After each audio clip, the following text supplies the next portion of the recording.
I, Dr. Harish Gautam, Associate Professor in Zoology, Government College, Kota, university of Kota के BSc part third में developmental biology वाला जो portion है embryology, उसके unit wise उसमें हम पढ़ रहे हैं फर्स्ट यूनिट से। तो अभी तक बच्चों हम जो पढ़ रहे थे कल वाली या पहले वाली क्लास के अंदर, वो हमने फर्टिलाइजेशन स्टार्ट किया था। फर्टिलाइजेशन मीन्स हिंदी में, क्योंकि दोनों को ही बराबर समझ में आए, इंग्लिश वाले या हिंदी वाले, फर्टिलाइजेशन इज़ निषेचन। वापस से मैं हल्का सा ब्रीफ कर देता हूँ ताकि आप उसके कंटिन्यूशन में पकड़ पाएंगे। फर्टिलाइजेशन मीन्स जो मेल और फीमेल गेमीट्स हैं उनके प्रो न्यूक्लियाई का फ्यूज़न होता है, यानी मेल जो है gamete is sperm, female gamete is ovum, ओवा जो भी कह रहे हैं, उनके प्रो न्यूक्लियाई, हिंदी में प्राकेंद्रक जो है उनका संलयन जो होता है वो फर्टिलाइजेशन कहलाता है। तो हमने बात करी थी उसके अंदर एक्टिवेशन और एम्फीमिक्सिस की। तो अब यहाँ पे बात आती है कि व्हाट आर द बेसिक, हम जो टॉपिक जो आज का ले रहे हैं that is basic needs for fertilisation, यानी निषेचन के लिए बेसिक मूलभूत आवश्यकताएं क्या हैं। जैसे हमारी मूलभूत जो हमारी आवश्यकताएं क्या हैं, हमारी जो मूलभूत अधिकार प्राप्त हैं, जैसे हम जैसे बात करते हैं मूलभूत का मतलब बेसिक, मतलब आप समझते हैं ना, बेसिक नीड हमारी क्या है। जैसे हमारी खाना मिनिमम आवश्यकता है, जभी तो हम कुछ कार्य कर पाएंगे। तो उनके लिए ऐसे बेसिक जो मूलभूत आवश्यकता क्या है, वो बेसिक नीड क्या है फर्टिलाइजेशन की, मतलब यह मीनिंग समझ में आ गई ना आपकी। बेसिक नीड का मतलब क्या होता है। जैसे हमारी बेसिक नीड है कि हमें सोने के लिए जगह मिले, हमें खाना मिले, ये सब बेसिक नीड्स हैं। ये किसी भी ह्यूमन बीइंग के लिए रिक्वायर्ड है कि उसको नींद भी मिले। तो ये basic needs for fertilisation.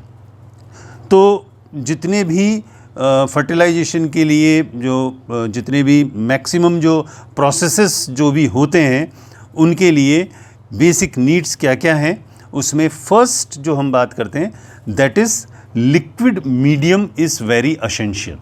Liquid medium means कोई भी तरल माध्यम जो है अति आवश्यक है। तरल माध्यम किसके लिए भाई? तरल माध्यम इसलिए कि जो स्पर्म्स जो हैं वो मूव कर सकें, मतलब वो किसी, हमने कोई भी चीज़ है तो एक हमने सूखे हुए चीज़ पर करें और एक पानी के अंदर कोई चीज़ को हम डालें तो पानी के अंदर वो आराम से मूव करेगा ना। तो वही बात हम यहाँ कह रहे हैं कि liquid medium is very essential. तो यहाँ पर ये बात आती है कि लिक्विड मीडियम, तो बात समझ में आ रही है कि पानी में तो ठीक है, बात समझ में आ गई। जैसे सर आप कह रहे हैं कि पानी के अंदर होगा जहाँ होता है, तो ये जो यानी ये जो होगा वो एक्सटर्नल फर्टिलाइजेशन में हुआ। तो यानी यहाँ पर अब एक और बात आती है कि जो फर्टिलाइजेशन है वो दो में कंप्लीट होता है, मतलब दो तरीके से हो सकता है, दो बात में नहीं, हम दो तरीके से हो सकता है। एक है एक्सटर्नल फर्टिलाइजेशन और एक है इंटरनल फर्टिलाइजेशन।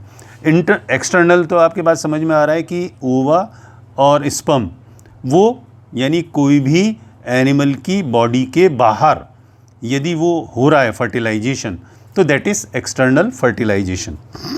और इंटरनल फर्टिलाइजेशन क्या? इंटरनल यानी within the body, internal हम बात कर रहे हैं अंदर, यानी internal fertilisation within the body हो तो दैट इज़ इंटरनल फर्टिलाइजेशन।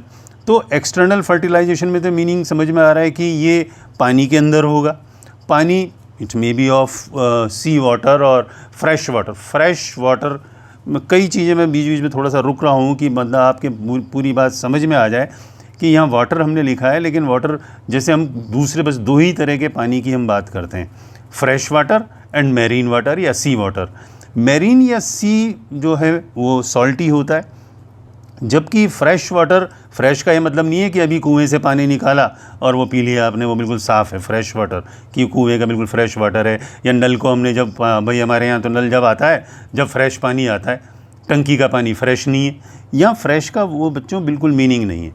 वहाँ कितने सॉल्ट्स उसके अंदर ज़्यादा हैं, यानी TDS टोटल डिज़ोल्व सॉल्ट यदि मोर देन 1000 यदि बहुत ज़्यादा हो रहे हैं तो वो सी वाटर कहलाता है, वो मेरीन वाटर कहला रहा है। जबकि फ्रेश वाटर चाहे वो नाली के अंदर बह रहा है पानी सिंपल, या तालाब में है, या कुएं में है, या तालाब ये जो भी हम किसी भी स्टैगनेंट उसके अंदर है, या नदियों के अंदर है, ये सब कुछ फ्रेश वाटर कहलाता है।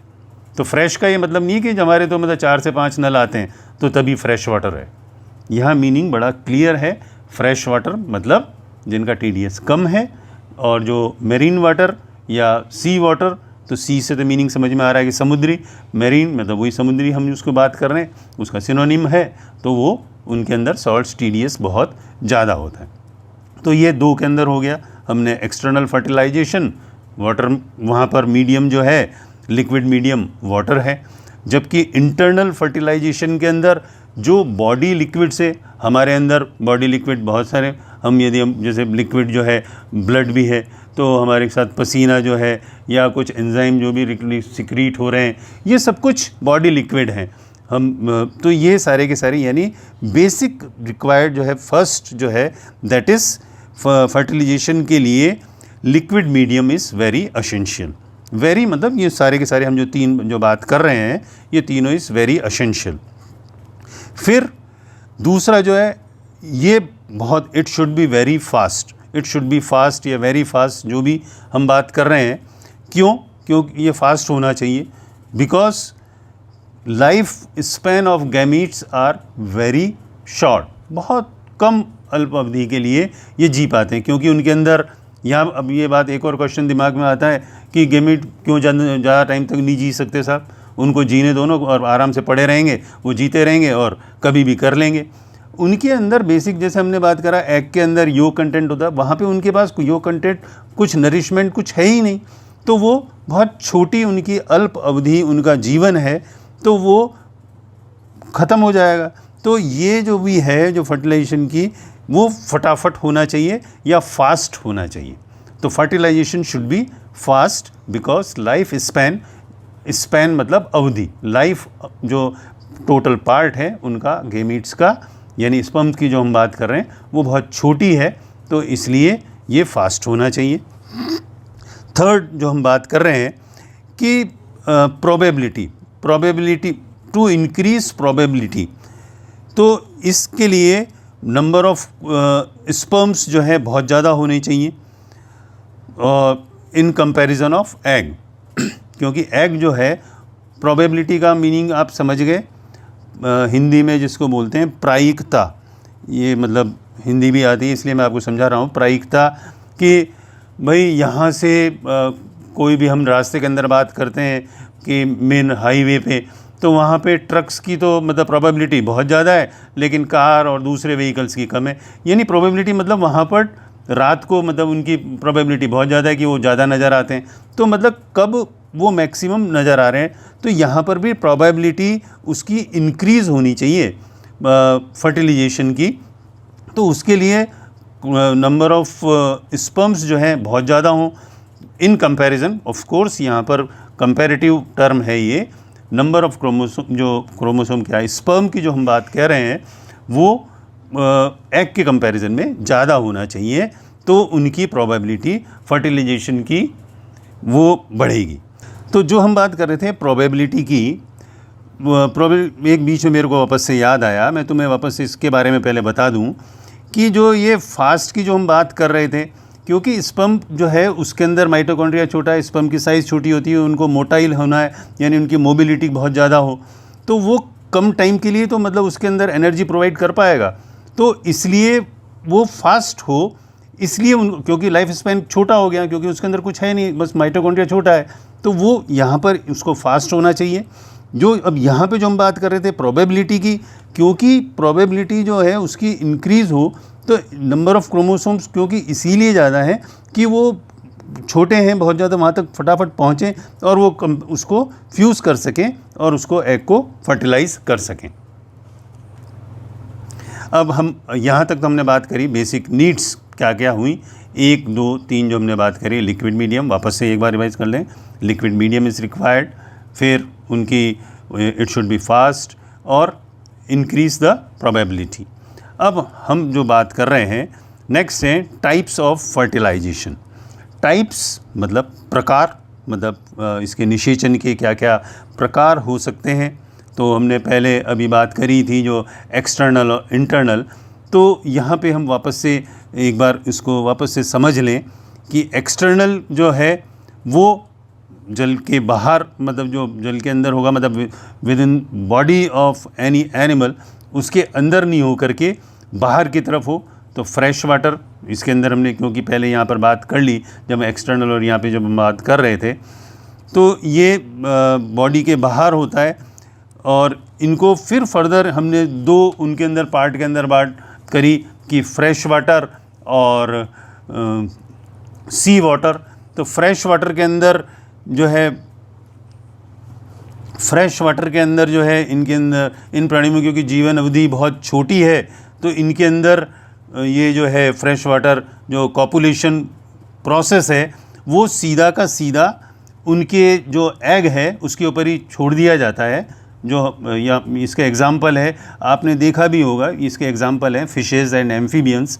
आपने बारिश के मौसम के अंदर देखा होगा कई जगह जहाँ पानी इकट्ठा हो जाता है बारिश का, उसके अंदर कुछ जेली लाइक कुछ नज़र आता है आपको।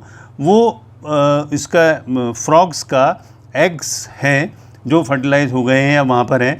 तो एग्स को जो छोड़ा जा रहा है, जेली लाइक जो बना हुआ है, वो डायरेक्ट जो भी मेल जो फ्रॉग है वो डायरेक्ट उसी के ऊपर ही वहाँ पर स्पर्म्स को छोड़ दिया जाता है, ताकि वो उसी मीडियम के अंदर, वाटर मीडियम के अंदर, फ्रेश वाटर मीडियम के अंदर वो फर्टिलाइज हो सके। डायरेक्ट उसके ऊपर, वहाँ पर ही एग के ऊपर उनको छोड़ दिया जाता है।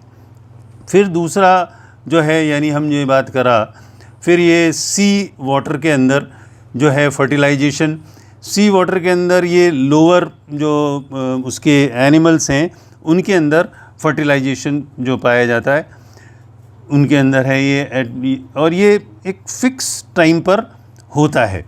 इस प्रकार बहुत सारे अन्य जो है वहाँ पर पूरा एक क्लाउड सा बना लेते हैं और उसके अंदर फर्टिलाइजेशन, उसके अंदर जब क्लाउड सा बन जाएगा तो उनके अंदर फर्टिलाइजेशन होगा।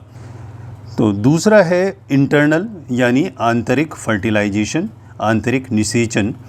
तो जो मैमल्स हैं जो या टेरेस्ट्रियल जो एनिमल्स हैं उनके उसमें जो है ये पाया जाता है। तो ये ओवोविविपेरस या विविपेरस, मैंने अभी दो टर्म बोली, ओवोविविपेरस एंड विविपेरस। ये होते क्या हैं, इनका मीनिंग समझ में आता है। ओवोविविपेरस वो हैं जैसे मार्सुपियल्स हैं, तो उनके अंदर यानी एग, और फिर वो जो अपने ही समान बच्चों को जो प्रोड्यूस करते हैं वो विविपेरस कहलाते हैं। ओविपेरस जो अंडे देते हैं वो ओविपेरस कहलाते हैं।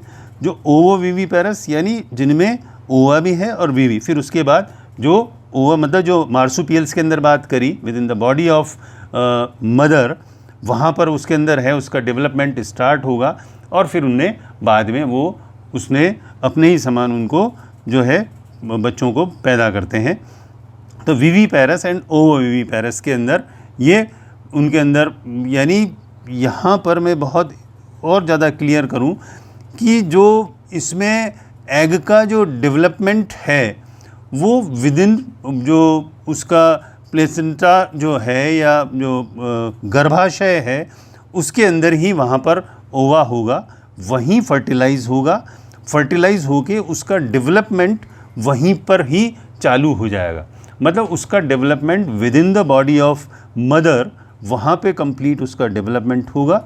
डेवलपमेंट होके जो पार्चुरेशन, मतलब उसने जैसे ही उसको अब जो बच्चे जो दिए जाते हैं वो उन्हीं के समान पैदा होंगे, यानी अंडे नहीं दिए जाएंगे।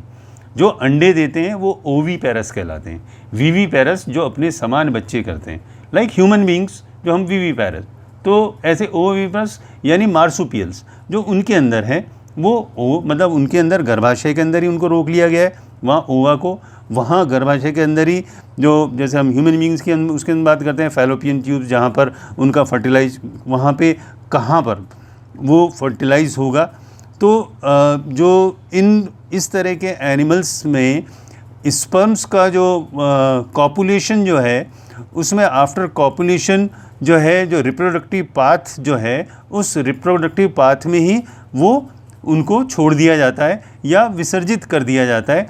और ये जो फर्टिलाइजेशन का जो प्रोसेस है वो हम यूँ कह रहे हैं ट्यूब, जैसे हम ह्यूमन बीइंग से बात कर रहे हैं, फैलोपियन ट्यूब कहलाती है, या वाहिनी, मतलब जहाँ अंडा जो आएंगे, अंडवाहिनी के निचले हिस्से में, जैसे इसका एग्जांपल हम बात करें कि यूरोडल्स जो है, यूरोडेल्स, इनके अंदर ये होता है। जैसे यदि किसी उसमें जो ट्यूब है उस अंडवाहिनी की, उसके अंदर जैसे अपर पार्ट जो है उनके अंदर, जैसे सैलामेंडर्स जो अपर पार्ट है, अपर पार्ट वो उनके अंदर, जैसे हम सैलामेंडर्स हैं, इसीलिए मैं पहले लिख के रखता हूँ, आप समझ सकें, क्योंकि लिखते हैं टाइम पे फिर राइटिंग बिगड़ती है। या रेप्टाइल्स हैं, या एवीज हैं, या जो मैमल्स हैं, उनके अंदर जो अंडवाहिनी है उसके ऊपरी भाग में, वहाँ पर इनके अंदर फर्टिलाइजेशन होता है।